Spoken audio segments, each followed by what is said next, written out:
extend its transition funding to Thurrock CAB, I believe that there may be a risk that it will close its doors in April 2017.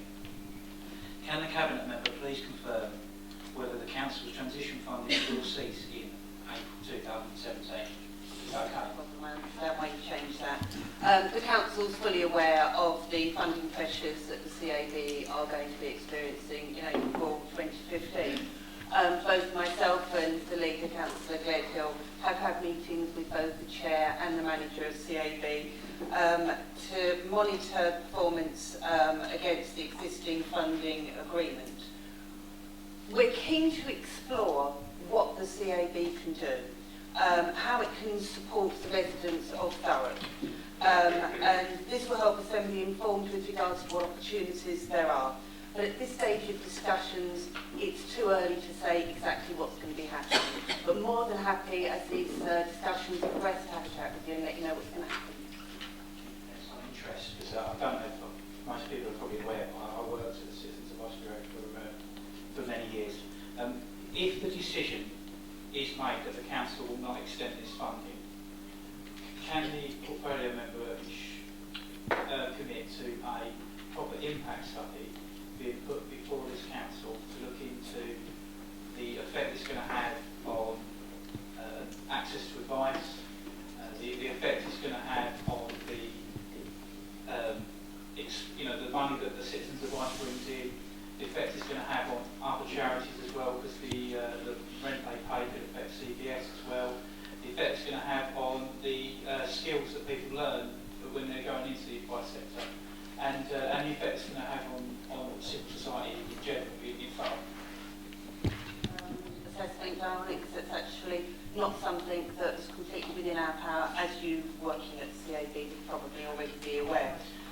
The Transition Fund is approved to support the CAB to become a local incorporated organisation that could develop a stronger opportunity for those people within Thurrock.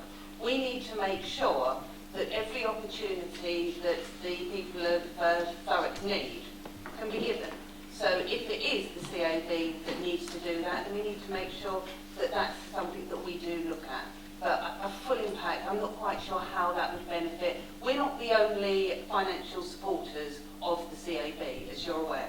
There's other people. So by looking at an overall, if we withdraw our funding, that isn't the be all and end all. People can't rely on the council 100% to just have our funding. It doesn't work like that.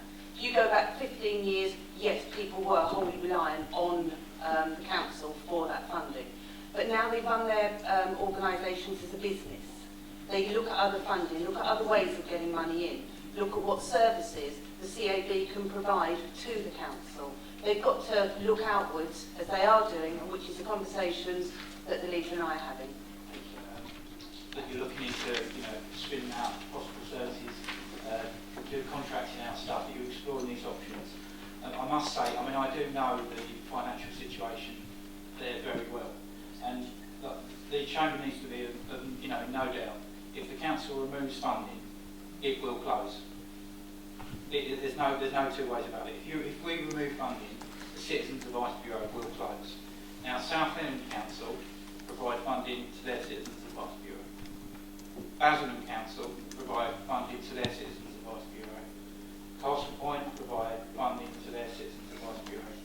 I think we'd be a bit of a shambles, really. In a unitary authority, we can't even support an advice service that's got such a proud track record of delivery.